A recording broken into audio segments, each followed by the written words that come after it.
Tonight, the Hawthorn East schoolyard crash driver expresses genuine sorrow in a family statement on the tragedy. Cowardly killer Ricardo Barbaro spared a life sentence for murdering Ellie Price, infuriating her family. A sex scandal engulfs the Greens. Deputy Leader Sam Hibbins forced to quit over an office romance. Demon Joel Smith cops a career-ending ban for cocaine trafficking. The punishment welcomed by the AFL. One Nation's Pauline Hanson branded a racist by the federal court after vilifying a fellow senator. And Cup Carnival preparations coming up, Roses. Your Derby Eve sport and weather live from Flemington. This is Melbourne's 9 News with Alicia Loxley and Tom Steinfort. Good evening. We begin with breaking news. The family of the driver who killed Jack Davey and put 4 schoolmates in hospital at Auburn South Primary has broken their silence. Laura Turner joins us live with the details. Laura, they've described their genuine sorrow. They have, Tom. This is quite a lengthy statement that has just been released. Let me read some of it to you. The driver involved in that crash has said that she wishes that it was all a bad dream, and to Jack's family, we can only offer our heartfelt condolences. Our hearts go out to you and every family affected by this loss. She also goes on to say that she too is part of a family with children and how they too feel this grief profoundly. You would remember this woman had just been picking a child up from that school when this tragedy unfolded. I can also tell you that all but one of the children injured in this crash have now been released from hospital. That remaining child is in the Royal Children's as we speak and in a stable condition. Opposition Leader John Pesutto did lay flowers there today. This primary school is part of his electorate, so he paid tribute to those who are suffering right now as well. But this is the first time we have heard from the driver involved in this tragedy. And of course, we can reiterate that she has not been charged by police, Tom. All right, Laura Turner there. Thank you. The mother of a young woman murdered by her boyfriend has broken down in tears as he avoided a life sentence. Ricardo Barbaro was jailed for 28 years for killing Ellie Price, but with time already served, he could be out much sooner. Court reporter Amber Johnston. Side by side with the detective who brought down her daughter's killer, Tracy Gandrel arrived at court filled with hope, but left feeling empty. He can still get out and have a life when he does get out. He's still going to be old enough to have a life. My daughter's life is gone. Ricardo Barbaro was facing a lifetime behind bars, but today he got much less than that. The 38-year-old was sentenced to 28 years jail for killing his partner Ellie Price, but he could be freed in less than 18 at the age of 55. He's still breathing. He still sees his family. I don't get to see my daughter anymore.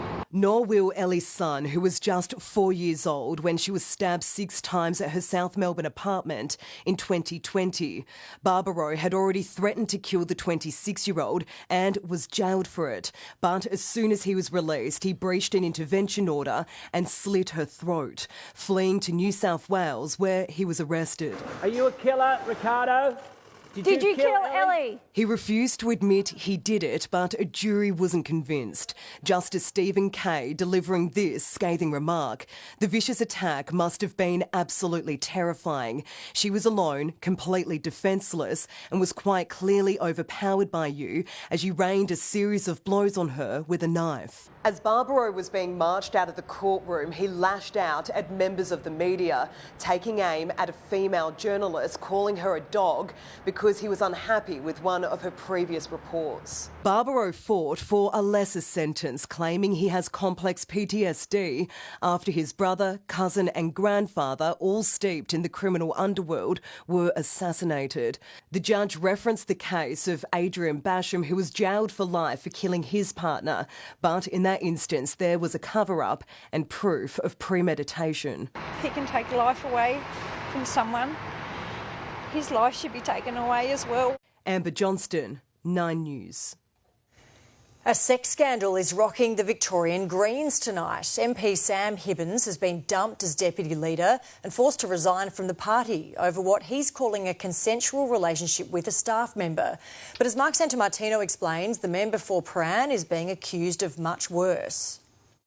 In a video posted to socials, I just wanted to let you know some sad news. Sam Hibbins made it sound like it was his idea to step down as deputy leader and resign as a member of the Greens. What's happened is I've had a short, consensual relationship with a staff member from my office. This was a significant error of judgment on my part, and it was a breach of our party room rules. But Alan Sandell gave him no other choice. It is too often women having to pick up the pieces for poor behaviour from men, and I will not stand for it. And that is why I acted swiftly to suspend the member for Prahran from our party room, to ask for his resignation from our party. The leader of the Victorian Greens was told of the affair on Tuesday. Hibbins, who is married with 2 children, was removed as deputy leader that evening. And he was noticeably absent at Parliament for the rest of this week. The allegations are serious. I'm confident that they're concerning, and I'm confident that they breach our party room rules very clearly. But what those serious and concerning allegations are remains a mystery. The leader of the Greens wouldn't give us any more information, fearing she'd identify the woman involved, but did add that Victoria Police is not investigating. And he is no longer a member of our party room, and he will never be welcomed back as a member for our party room. I don't think that he meets the standards of behaviour expected of any MP. Like Will Fowles and Darren Cheeseman, who have both been accused of sexual misconduct this term, Mr Hibbins has decided not to quit Parliament and will sit as an independent. We are human. We make mistakes. The important thing is making amends and focusing on what really matters. For me, it's my beautiful family. I want to say very clearly that I am angry. Every single person, but especially women, deserve respect and safety everywhere. Mark Santomartino, 9 News. Melbourne President Brad Green admits the club has got things wrong in the wake of its culture crisis and Joel Smith's drug ban. Chief Football Reporter Tom Morris joins us from the newsroom. Tom, details of the suspension have now been confirmed. Yeah, that's it, Tom. Joel Smith's AFL career is officially over and he's ineligible to play any football until at least 2028. Now, the league has confirmed he was guilty of drug trafficking on 3 separate occasions between 2020 and 2022. He was also caught with cocaine in his system following a game in 2023, but it's the trafficking component which saw the WADA and Sport Integrity Australia come down really hard. Now, meanwhile, Melbourne has released its review findings. They confirmed Nathan Jones and Nathan Bassett will be midfield and defensive coaches, while Troy Chaplin will now look after the forwards. He was at the backs last year. There was a concession. The game style needs to be addressed. There's also a new high-performance committee at board level, and there'll be a stronger focus on leadership via an external expert. And crucially, Melbourne President Brad Green conceded the Demons have got things wrong. We have done a deep dive on what happened. We're not happy. We're not sitting out our laurels. We're not perfect. We're not perfect in any stretch of the form, but we're always striving for excellence.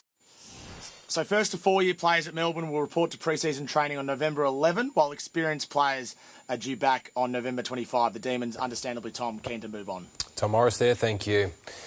Well, the US election will have global repercussions, but today the presidential candidates campaigned on local issues that could decide the winner. Donald Trump and Kamala Harris headed west to share their stance on women's rights and court the Latino vote. Lauren Tomasi reports from Phoenix, Arizona. Puerto Rico's biggest name getting loud in Sin City. I am Puerto Rican, soy boricua carajo, and yes, I was born here, and we are Americans. Jenny from the block, all in for the vice president. I am an actor and an entertainer, and I like Hollywood endings. I like when the good guy, or in this case, the good girl, wins. In this election, there's no path to the White House without Hispanic voters. Hispanics love Trump. They do. As both candidates headed west, Donald Trump faced a recurring headache over comments he made the night before. I'm going to do it whether the women like it or not. I'm going to protect them. You never see him around strong, intelligent women, ever. When it comes to voting early, women are far outpacing men, which is making Trump supporters nervous. His critics say he's too focused on the young male vote, and abortion rights are on the ballot in Arizona. The government shouldn't be telling her what to do. This race to the White House has become a divide of demographics. Young voters, women, Latinos, men, Both campaigns throwing everything at capturing the narrowing number of undecided Americans. This was Mexico before it was Arizona. So when they tell us to go back to where we came from, you guys go. He's the only guy that can put our country back where it needs to be. In Phoenix, Arizona, Lauren Tomasi, 9 News. And with just 5 days to go now, political editor Charles Croucher in Washington, D.C. analyses some of the divisions at play in this election. Earlier this week, retired four-star Admiral Bill McRaven endorsed Kamala Harris, saying Donald Trump consistently violates every principle of good leadership. Admiral McRaven was born in a swing state, became a Navy SEAL, served, led the Joint Special Operations Command and was the architect of the raid that killed bin Laden. Not too long ago, such an endorsement would have been seismic, but that was before Donald Trump and this era of the streets versus the elites. Class and education will be the biggest divide of this election here in America, rivaling men versus women. And that's simply because the cost of living and inflation hurts the streets a whole lot more than it hurts the elites. Even in the military, there's a lot more regular servicemen and women than retired four-star admirals. And the Trump campaign is counting on it. Charles Croucher there. An angry tweet Pauline Hanson fired off aimed at a fellow senator has been deemed racist and unlawful. Describing it as profoundly and seriously offensive, the federal court has ordered the One Nation leader to pay hefty costs. Annalise Bolt has more. A victory march out of federal court as Marine Faruqi relishes the ruling she's a victim of racial vilification. Today is a win of every single person who has been told to go back to where they came from. Conquering over fellow Senator Pauline Hanson, who told her she had taken every advantage of this country and to piss off back to Pakistan in a tweet in 2022. Her tweet was an angry personal attack. And now judged unlawful under the Racial Discrimination Act. It is a message that Senator Faruqi is, as an immigrant, a second-class citizen, and that she should be grateful for what she has and keep quiet. It will set a new precedent of how racism is viewed in this country. The court taking into account the senator's near 3-decade track record in the public eye. Senator Hanson has a tendency to make negative, derogatory, discriminating or hateful statements. Senator Hanson has been ordered to delete the offensive tweet and pick up the bill for Senator Faruqi's legal costs, which are in the hundreds of thousands of dollars. This ruling draws a line that hate speech is not free speech. Back on Twitter today, Hanson says she's deeply disappointed and it impinges on freedom of political expression. She's now preparing to appeal. At the federal court, Annalise Bolt, 9 News. Efforts to curb Australia's ballooning disability costs are starting to pay dividends, but the minister in charge says the savings haven't come from reducing vital services, but a crackdown on fraud and quality assurance. National Affairs Editor Andrew Probyn. Police, search for it! NDIS scammers facing the full force of justice. 3 Western Sydney shonks jailed for almost 13 years combined for a $6 million fraud of the disability scheme through 3 dodgy companies. Police seizing luxury cars, cash, cryptocurrency and bags of gold bullion. Crooks treating the NDIS like a taxpayer-funded ATM. And we say to those people, get off our scheme, you're not welcome, you will get caught. Slowly but surely, the runaway costs of the NDIS are being reined in. When providers do not do what they are expected to do, the regulatory action follows. Stronger oversight and faster complaints handling, shaving $1 billion from the cost of the NDIS in the past year. We're getting better outcomes without having to spend quite as much money as we expected to. We think it's very important that it's sustainable. We want to ensure that that's not at the cost of the supports to those participants. Young Australians, often with less severe disabilities, among the scheme's costliest. Of the 660,000 NDIS participants, more than a third have autism. The next biggest participant group, intellectual disability, followed by developmental delay and psychosocial delay. More than half of participants, children. The biggest cohort, 7 to 14-year-olds. Returning the focus of the NDIS to those with severe and profound disability is a necessary aim if it's to continue its vital work helping those most vulnerable. Andrew Probyn, 9 News. There's just one more sleep until the Melbourne Cup Carnival gets underway with Derby Day, kicking off a week-long festival of racing. Tony Jones is at Flemington again tonight, and Tony, a massive crowd is expected. Oh, fantastic, isn't it, guys? Thanks very much. And as you can see, Flemington just bathed in sunshine behind me there, and we'll get an update from Mimi Becker as to what the weather will be doing tomorrow and, of course, on Cup Day itself. But, you know, you talk about the crowd here at Derby Day. It wasn't that long ago, seemingly, when they got a crowd of about 40,000, 30,000 at Derby Day. Tomorrow, in excess of 80,000. It's littered with group races. Group 1 races, of course, the highlight being the Derby. But you can't help but look ahead to the Cup itself. And the story there tonight is that one smooth operator who took out the Geelong Cup in such style is in doubt for the big race on Tuesday. It'll undergo another vet inspection tomorrow, and it's unthinkable to think that Craig Williams might be without a cup ride. Let's keep our fingers crossed. So while other connections plot their path to get their hands on that cup, today it was St Littleys getting their hands on it, as Isabel Quinlan tells us.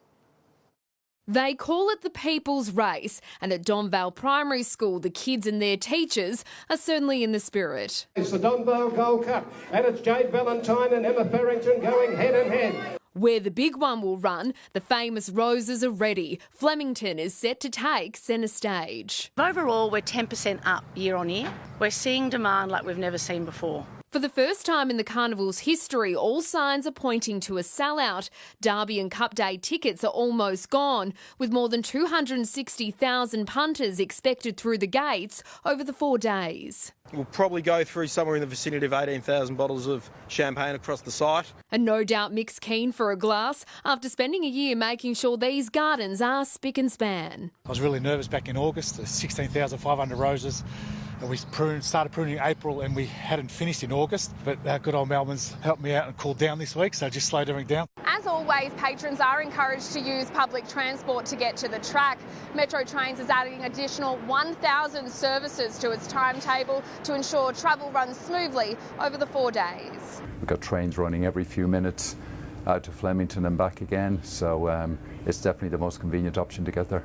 Along with drones, new CCTV technology has been installed to boost safety. Operators will now be able to follow a person of interest in real time. We know what's going on and we can get our staff there as soon as possible and we can monitor things, we can advise police and get assistance where it's required. On the home straight to all the action, it's anyone's guess who'll bring home the coveted gold trophy. But there are some early favourites. Isabel Quinlan, 9 News. And as promised, Mimi Becker joins me now. Mimi, the weather, it's been in OK form this week. How's it looking for tomorrow? Well, tomorrow it could be the standout performer, TJ, because it's going to be sunshine across the board and almost 10 degrees warmer than today. It is expected to get a bit breezy during the afternoon, but I'd still bet on racegoers having a fantastic day out. Then we're off and racing, looking ahead to the rest of the week. Tuesday should be dry, calm and sunny for the Cup Day. And I'll have more on those details, the long weekend and Oaks Day as well, TJ. Fantastic. Look forward to it. So we will see you for weather and sport a little later on in the bulletin, guys. Looking forward to it, Tony and Mimi. We will come back to you shortly. When Melbourne's 9 News Melbourne returns, a supermarket worker threatened with a knife during a terrifying armed hold-up. Rescuers discover more victims as floodwaters recede in Spain. And a suspected fraudster grilled over a $500,000 cheese con.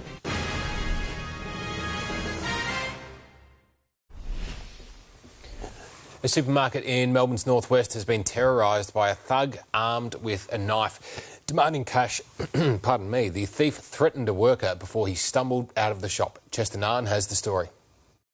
Night shift turns into a nightmare for a supermarket worker threatened at knife point by an unknown man. Very terrifying incident. It's a pretty violent and horrific incident. The armed offender approaches the Foodworks employee, fishing knife in hand. He drags him into the store, demanding cash as he holds the blade to the worker's neck. For anyone to be held up like that, it's not a good feeling at all, and I think he's been scared out of his mind about it. The thief takes off with hundreds of dollars, but he doesn't get too far before instant karma catches up to him, taking a tumble as he tries to run away. I believe his ego is probably a little bit bruised after that one. The incident's leaving the tight-knit community of Diggers Rest shocked and unsettled. At the moment, I'm going for a walk nearly every night, 8 o'clock, 9 o'clock. But you don't know. You don't know what's around the corner. We fear for our safety now, so we make sure that the cars are locked at night, that the doors are locked at night. Luckily, the victim wasn't injured in the ordeal, but police say he's still too traumatised to return to work full-time. 1 month on, they're appealing for anyone who knows the man to come forward. Terrifying for anyone involved, but just the victims trying to make ends meet, make a living, and for this to happen, it's something that we want him brought to justice. He's not coping at all. He's quite emotional all the time. You can see that fear in his face when you walk through the door in there. Chesternan, 9 News. 12 people have now been arrested following the Land Forces demonstration in Melbourne. They include protesters accused of pushing crates against horses, assaulting officers and performing the Nazi salute. Police today released fresh images of more people wanted over those wild confrontations in September. Almost 160 people have now died in flash flooding in Spain. But as rescuers reach areas previously cut off, they're warning the death toll could be much higher. Europe correspondent Edward Godfrey. Suburban streets resembling junkyards. Cars and debris scooped up, shaken and tossed into a muddy heap. The aftermath of catastrophic flash flooding that swept through Spain. When it hit, there was little anyone could do. Suddenly, we get messages saying the water is coming, the water is coming. The torrents swallowing everything in their path. Emergency crews working for days to save those caught out by the water.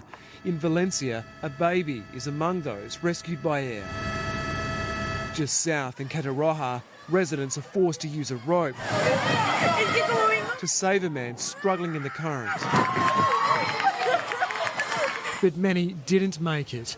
The number of dead surging as emergency crews access more areas.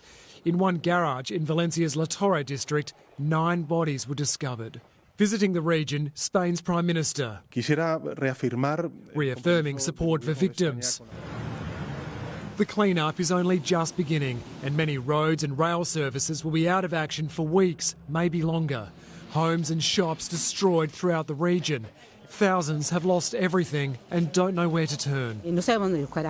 We don't know where to search for water or buy food, this woman says. This is apocalypse. Elena Rodriguez spent 20 years living in Australia. She's now in Valencia, pleading for international help. People don't have water, don't have food. I ask you, Australia, please help my other brothers and sisters. Satellite photos show the difference from before the storm to after. Meteorologists say it was caused by something known as Dana, when a low-pressure system becomes blocked by a high-pressure system. In this particular instance, it has resulted in quite catastrophic events, as we've seen.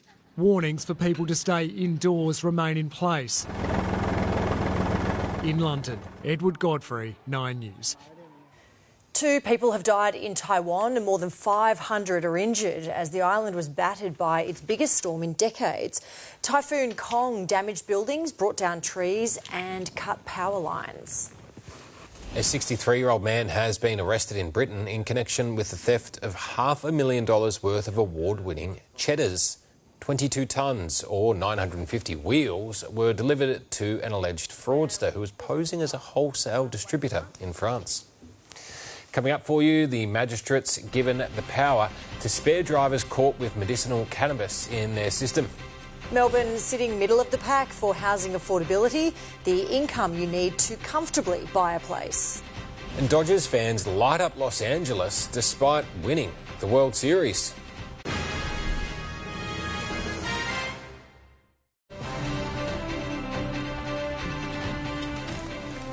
A senior policeman is under investigation after a road rage incident during school pickup in the CBD. The Anti-Corruption Commission is looking into whether Deputy Commissioner Neil Patterson misused his position during a verbal altercation with a parent. It follows a formal complaint by Haileybury College about his conduct. Mr Patterson has defended the claim and says he acted professionally. Drivers caught behind the wheel with cannabis in their system will no longer automatically lose their licence. If they have a medical prescription and are unimpaired, magistrates will soon be allowed to let them off the hook. Mark Santomartino again. Alice Davey lives with MS. She uses medical marijuana to treat her symptoms and has risked her licence every day getting behind the wheel, thanks to laws that cost Will Williams everything. I lost my business, I lost my house, I lost my job. The 40-year-old from Whittlesea has stopped taking medicinal cannabis to continue working as a truck driver. But next year, he will no longer need to make that choice. This is a victory for common sense. It's what their doctors want them to use, and it's ridiculous that just for cannabis this law exists. From March 1, when drivers test positive for cannabis, they'll have the opportunity to appear in court. If they have a prescription and they weren't intoxicated, a magistrate will no longer be forced to cancel their licence. Most medicinal cannabis patients won't drive impaired. I certainly won't. So that's going to be huge. We're happy to support this limited change, but we do need to be cautious in the future and make sure road safety remains our priority. The government has invested $4.9 million for Swinburne University to quantify the drug's intoxication. Researchers completed their first tests this week. Over the next 18 months, all up, they'll put a total of 96 drivers to the test, measuring differences in speed, control, steering, braking, and a driver's ability to handle distractions while they're using medicinal marijuana. It's incumbent on government to do this in a safe way and a considered way. There might be some recommendations within the report, but it's really reporting on the science. That report isn't expected until 2026. Mark Santomartino, 9 News. The national median house price has risen for the 21st consecutive month, but not all markets are on fire. Melbourne home values dipped 0.2% in October. Money editor Effie Zahos breaks down the income you need to buy and how to maximise your borrowing power. So how much income do you need to now buy a home?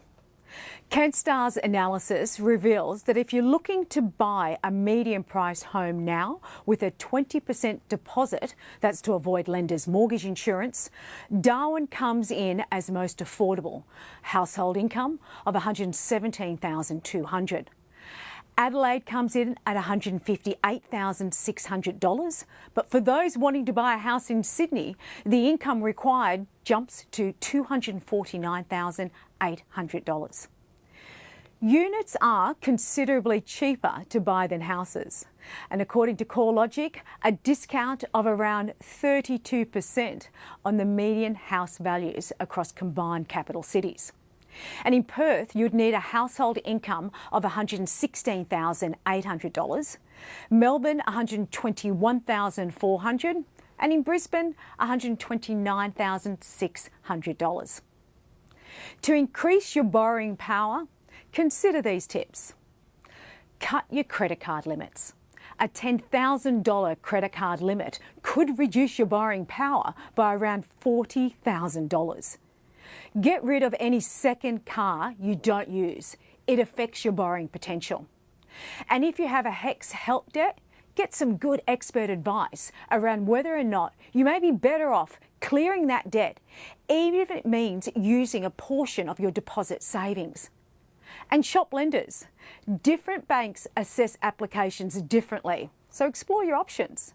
But most importantly, do not overcommit yourself. A night of celebrations has descended into bedlam in Los Angeles. It was sparked by euphoric baseball fans partying after the Dodgers won the World Series. A bus was set alight, multiple stores looted and fireworks let off near police. The streets took several hours to clear and a number of people were arrested. Still ahead in the news for you, a police officer loses their canine partners in a tragic accident. A staggering number of containers recycled by Victorians turning trash into cash. And Laura Turner meets the husband and wife postie team retiring after more than half a century in office.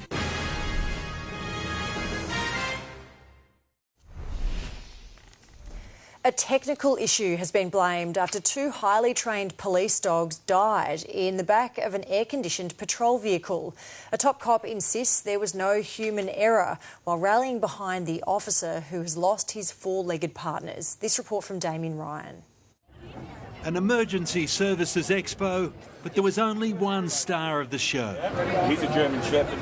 What's his name? Extra. That was last weekend in Lake Macquarie, but 7-year-old police dog Extra and a trainee known as Soldier are now dead, and the force is rallying behind their handler. I spoke to the officer this morning. He, as you could imagine, is devastated. They work with the dogs, they live with the dogs, they train with the dogs. It's their partner and they work with them every day. 18 months ago, police unveiled new vehicles for the dog unit, Volkswagen Tiguan's fitted with high-tech air-conditioned pods. Plus, we also have air conditioning in the vehicle for the dogs, so their temperature will stay maintained. Yesterday, Extra and Soldier were in the pod for 2 hours, while their handler attended a training course. It is state-of-the-art equipment with air-conditioned primary. They should be safe in there. But in 30-degree temperatures, it was a death trap. An alarm within the vehicle was activated, and the officer, who was 300 metres away, responded to find that the cooling system had failed and the 2 dogs could not be revived. There's no suggestion that there's human error. We're really looking at some technical engineering type problem. The police dog Extra had worked the Newcastle beat for years. They're known as the crook catchers up there. Now the force is planning to honour them. They'll be added to the wall of remembrance for officers killed on duty. Damien Ryan, 9 News. One of the country's leading economists says there's now doubt about whether the Reserve Bank will cut interest rates next year at all. That starts Friday Finance with Chris Kohler. HSBC Chief Economist Paul Bloxham today said something that will worry millions of borrowers. He said the risk is increasing that the RBA takes even longer to cut or that it misses the easing phase altogether. That's right. Some economists now say the Reserve Bank might not cut rates at all. To be clear, that's the risk. He still expects an interest rate cut in the first half of next year, as do most other economists, but he says it's not a certainty. On our market, a 0.5% fall with Macquarie down sharply after announcing a disappointing profit result. And Wall Street was full of action after Apple, Meta, Microsoft and Uber announced sales figures, all disgraceful according to the market, and they were punished overnight. And the Australian dollar heads into the weekend buying less than 66 US cents, 60 euro cents and 51 British pence. Victorians lead the nation when it comes to recycling, with the new deposit scheme the first in Australia to process 1 billion containers in its debut year. That's 1/3 of all bottles and cans used in the state. It also means $100 million have been returned to Victorians' pockets and about $950,000 to charities. Students from Brighton Beach Primary today saw firsthand the whole process at ScienceWorks. A Birregurra couple is signing off 54 years after they stamped their first letter at the town's post office. George and Heather Johnson started processing the mail back before there was even colour TV and have lovingly tended to it every day since. Laura Turner met them. There aren't many people left who can tap out a telegram from Morse code, but that was how it all started for George Johnson. Whenever you went to a house with a attached telegram, you always told the people, good news, Mrs. or good news, Mr. And you'd stand there and sure enough, you'd get a tip. The young couple from Melbourne took on the Birregurra post office back when the handwritten letter was in its prime and when Heather would work the telephone exchange, plugging in callers and unplugging the rude ones. That woman, she was still talking, so I just pulled it out. The community west of Geelong is sad to farewell the retirees. Enjoy your retirement. Thank you, John. Thank you, John. The couple raising 3 kids in the home attached to the post office, all while serving the town. They went way beyond just being post office people, and that was great. They were like a family to everybody. Back when George and Heather started in the 70s, the cost of a postage stamp was just 25 cents. The world has changed a lot since then, including one cultural trend which kind of stings. Those days we got that many Chrissy cards coming up, you know, and I remember as soon as I'd get one lot out from under the letterbox, I'd be oh, and I'd have to quickly get him. Next thing I hear another lot going through and I'd be running over. Tonight, the couple leave out their final post bag. We're privileged with the people in the town because they've been wonderful to us. The end of a career of community service, now officially signed, sealed, delivered. Laura Turner, 9 News. All the best in retirement. What a great story. All right, Tony Jones is along next with Sport, live from Flemington. Hello again, Alicia. Hello again, Tom. Well, a Melbourne Cup favourite, this is the story, is in doubt after failing a vet test. We'll have that story for you after the break.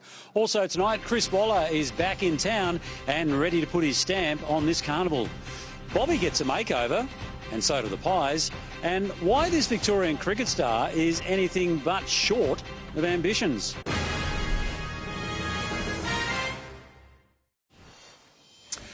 Welcome back to Flemington. Racing first up, and Geelong Cup winner, one smooth operator, and it was a mighty win in the Geelong Cup too, you might remember. That was the good news. The bad news is he is in doubt for Tuesday's Melbourne Cup. He's got a cut heel and will be tested again tomorrow. Now, that won't be a final decision, but it will certainly be pivotal to his chances. Meanwhile, Mission of Love has been ruled out, while Chris Wallace says there was too much of an unknown about entering Via Sistina. Nathan Curry reports. The Melbourne Cup Carnival in full swing. The Carbine Club's Derby Eve luncheon drew the big names, including Chris Waller. And whether it was at Crown or trackside at Flemington, the questions kept coming about Via Sistina. We don't know about Via Sistina in terms of 3,200 metres. We know that she's very good over 2,000 metres. She'll run on Stakes Day, while Waller is still in the Cup mix. Buckaroo's got great form, coming out of a Caulfield Cup running second. I think that form each year stands up. No Derby for Waller this year, but 2022 winning jockey Michael D is back, riding the Macumani-trained King of Wall Street. I reckon it's very, very open, no doubt about that. The favourite has drawn the car park, and that horse needs a lot of luck. Tomorrow, right beside the straight, there will be a crowd of more than 80,000 people packing out those stands. The roar will be absolutely massive, but as Dee explained, it's actually something the jockeys don't want to be hearing too much of. If you're right there in contention, you don't actually hear much of the crowd. It's only if you're out the back and running last and you hear the roar of the crowd. Meanwhile, out in the town of Murray Bridge, trainers Dan Clarkin and Upi McGillivray are preparing the Map, South Australia's first cup runner since 2009. A massive underdog, out to catch the rich horses off guard. She can stay. She can run 3,200. Yeah, We've proven exactly. that. When she gets to 2,800 plus, that's when you see the best of it. It's the first time they've had a horse in the Cup, and they're going all out. I should be looking quite sharp when we get there. And he is booked for a haircut in the next couple of days. Nathan Curry, 9 News. Well, footy's never too far away, even in Cup Week, and as such, Collingwood has given former St Kilda forward Tim Membry one last shot at claiming an elusive flag. The delisted free agent joins the Pies on a 2-year deal, and that means he's reunited with his great mate, Tom Mitchell. Trent Neese has more. On Tuesday, Tim Membry's AFL career was in limbo. Today, he was officially unveiled as a Magpie. Yeah, it happened pretty quickly and tried my best to keep it as quiet as I could, but yeah, pretty excited. Membry was delisted by St Kilda earlier this week, but after passing a medical on Wednesday, Collingwood swooped, signing the free agent on a 2-year deal. It's just going to be hopefully a bit of a fairy tale and be nice to maybe win one. The Pies have had their eyes on Membry for weeks as they look to bolster their depleted tall forward stocks. I'm definitely someone that just always likes to have a crack. Super competitive, always trying my best to win and make my teammates proud. It's a fairy tale reunion for Membry and former Swans teammate Tom Mitchell. Now to be rejoining him and just been super keen to get in here and get out there and train with him. And the 30-year-old is Collingwood's latest off-season signing. He'll join Harry Perryman and Dan Houston in the black and white next year. Forward Bobby Hill hopes they can help the Pies get back to their winning ways. I think that'll help us go a long way and hopefully get into finals again and hopefully carry that cup again. A cancer survivor, Hill today joined force with charity Movember to help raise awareness for men's mental health. And former Carlton forward Jack Martin has inked a deal at Geelong that will keep him at the club for the next 2 years. Trent Neese, 9 News. Victorian Matt Short has thrown his hand up to captain Australia in the upcoming T20 series against Pakistan. But first, the one-day international opener at the MCG and a reunion of sorts with his old mentor, Jason Gillespie. Nat Unides with the details. It's shaping as a career-defining summer for Matt Short. The Vic will open the batting for Australia's one-dayers against Pakistan and possibly captain the national T20 side in the absence of Mitch Marsh. If it was me they wanted, then yeah, I'd definitely put my hand up for it. I've done it for a little bit now with Adelaide Strikers and yeah, really enjoyed being involved and making some of the calls. Short has become a white ball specialist for Australia, but still harbours aspirations to wear the baggy green. I'm always looking for that test cap. It's always something I've aspired to. When the time comes to play Shield cricket, I'll definitely give my all and try and score runs and take wickets and see what happens. There's a spot at the top of the order, but Short has no desire to try his luck as a red ball opener, instead endorsing his Victorian teammate. Look, I'm just going to put my Victorian cap on and go with Marcus Harris. I've just seen his amount of work he's done the last few years. He's just a quality player, quality person. The men's international summer of cricket starts here at the MCG on Monday, when Australia face Pakistan in the first of 3 ODIs. Former Aussie quick Jason Gillespie will coach the visitors, which could spell trouble for his former Adelaide Strikers pupil Short. He sort of knows me like the back of his hand, so he's probably going to tell them all my tricks. Up north, Australia A was bowled out for 195 in their first innings. They trail India A by 120 runs. The visitors 2 for 208 in their second dig. Nat Unides, 9 News. OK, our final instalment of our countdown to the Cup Carnival here, which is good because I was running out of facts. But yes, just one day to go now. Now, since the first Melbourne Cup in 1861, just one female jockey has saluted. That was, of course, Michelle Payne on board Prince of Penzance in 2015. Prince of Penzance from Max Dynamite. Prince of Penzance, it's history at Flemington. Michelle Payne. Prince of Penzance beat Max Dynamite. Nowadays, Michelle is a trainer and will be part of Nine's coverage of the Cup Carnival. As for Prince of Penzance, he's now at Living Legend, sharing a paddock with another Cup winner, Al Mandan. All right, and of course, Nine's coverage live and free tomorrow from Flemington. Mimi Becker, Flemington's new First Lady of Racing, joins me again. And this wonderful course is certainly going to be looking its best tomorrow. Absolutely, Tony. We'll be under beautiful blue skies and warm northerly winds. But as we get closer to the race that stops the nation, the odds are shortening for Cup Day to actually be the pick of the race days. So I'll have those details along with the 7-day forecast after the break.